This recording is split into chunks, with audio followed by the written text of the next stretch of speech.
अस्सलाम वालेकुम गाइस, मैं हूं तनवीर श्याम और आप देख रहे हैं तनवीर श्याम ऑफिशियल। गाइस, जैसे कि आपको पता है, मैं आप लोगों के साथ रोजाना कोई ना कोई अच्छी इंटरेस्टिंग और सबक-आमूज़ स्टोरी शेयर करता रहता हूं। आज भी मेरे पास आप लोगों के लिए इसी तरह की एक इंटरेस्टिंग, खूबसूरत और एक सबक-आमूज़ स्टोरी है। स्टोरी शेयर करने से पहले मेरी आप सब लोगों को दरख्वास्त है कि मेरे इस पेज को लाइक, सब्सक्राइब, शेयर और कमेंट ज़रूर कर दिया करें, क्योंकि आप लोगों के ना तो पैसे लगते हैं और ना ही कोई खर्चा आता है। आप लोगों के लाइक, शेयर और सब्सक्राइब करने से मेरे पेज को थोड़ी-सी ग्रो मिल जाएगी और मेरे फॉलोअर बन जाएँगे और देखने वाले लोग ज़्यादा हो जाएँगे। बस मेरी इतनी सी आपसे लोगों से रिक्वेस्ट है कि ये छोटा-सा काम फ्री में कर दिया करें। बहुत शुक्रिया। चलें, अब हम चलते हैं अपनी स्टोरी की जानिब।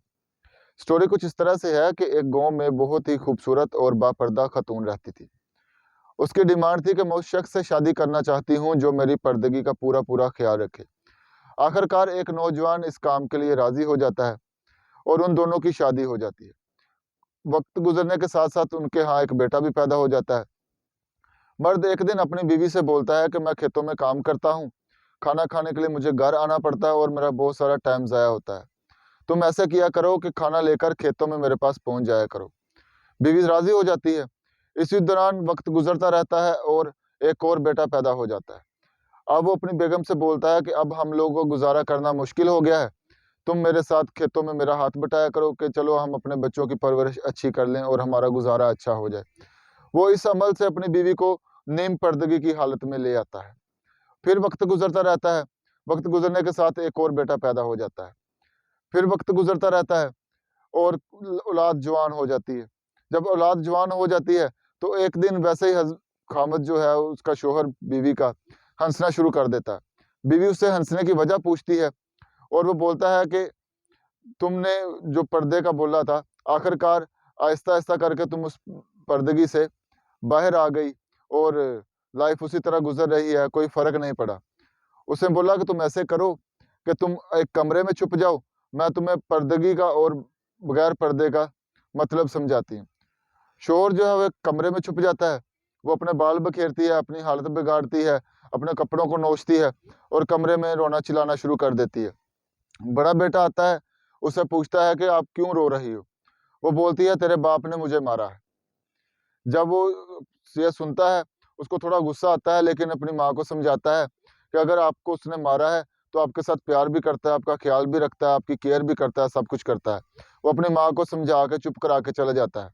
वो थोड़ी देर के बाद फिर चीखना-चिल्लाना शुरू कर देती है, उसी तरह एक्टिंग शुरू कर देती है। जो दूसरे नंबर वाला बेटा होता है, वो आता है। वो पूछता है क्या हुआ?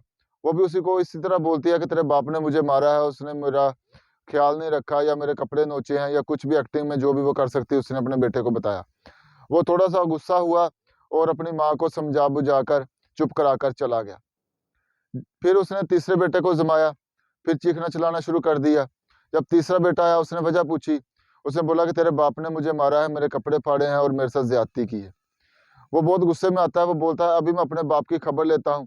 डंडा उठाया और अपने बाप को मारने के लिए चला गया। थोड़ी देर के बाद बीवी ने अपने शौहर को बुलाया और बताया कि ये देखो, ये जो सबसे पहला वाला बेटा था, जब मैंने उसको ये सारा कुछ बताया, उसने मुझे समझाया और तेरी लाज रखी और चला गया, क्योंकि ये पर्दगी की हालत में हुआ था जब मैं पर्दा करती थी। उसने बोला दूसरा बेटा उसने बोला दूसरा बेटा जो था वो तेरी आधी लाज रख के तुझे थोड़ा बहुत बुरा-भला बोल के चला गया, जो कि नीम पर्दगी की हालत में पैदा हुआ था। और जो तीसरा बेटा था, उसने ना तो तेरी लाज रखी, तुझे गालियाँ भी दी और डंडा उठा के तुझे मारने के लिए भी निकल पड़ा। उसने बोला कि वो जो तीसरे वाला बेटा था, वो फुल बेपर्दगी की हालत में हुआ था जब तुमने मेरा पर्दा छुड़वा दिया था। इस वजह से उसने तेरी लाज नहीं रखी और तुम्हें बेइज़्ज़त और ज़लील करने के निकल गया।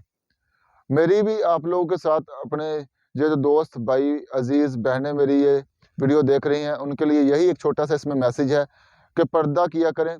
पर्दे में बहुत सारी चीज़ें शामिल हैं। आपकी हिफ़ाज़त भी होगी और आप लोगों का ख़्याल भी रखा जाएगा और आप लोगों की केयर भी होगी। पर्दे वाली औरत और बगैर पर्दे वाली औरत में इतना ही फ़र्क है कि अगर आप गोश्त लेके जा रहे हों शॉपर में और रास्ते में जा रहे हैं और जब कोई कुत्ता वग़ैरह देखेगा तो नंगे गोश्त को देखकर भौंकेगा। अगर आप वही गोश्त किसी अखबार में, किसी कपड़े में लपेट कर लेकर जाएँगे, तो कोई भी जानवर या कुत्ता उस पे झपट्टा नहीं मारेगा और ना ही उसकी तरफ देखेगा, क्योंकि वो पर्दे की हालत में होगी और किसी को समझ नहीं आएगी, किसी जानवर को या कुत्ते वगैरह को कि इसमें क्या है, और वो उस पर झपट्टा नहीं मारेगा। यही औरत का हिसाब है। जब औरत नेम पर्दगी की हालत में निकलेगी, अपना जिस्म दिखाएगी, बाहर निकलेगी, कपड़े दिखाएगी, और माशाल्लाह जिस तरह का आजकल फैशन चल रहा है वो इस तरह के फैशन करके निकलेगी, तो हम जो है वो लौट के वो देखेंगे, तो फिर किसी की आंखों पे कोई पाबंदी नहीं है, किसी को मना नहीं कर सकते।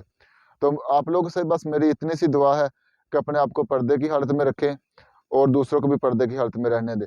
अगर आपको ये मेरी वीडियो अच्छी लगती है, इसको लाइक शेयर सब्सक्राइब ज़रूर कीजिएगा, अपनी दुआ में याद रखिएगा। मुझे दीजिए इजाज़त, इंशाल्लाह अगली वीडियो में मिलेंगे। अल्लाह हाफिज़।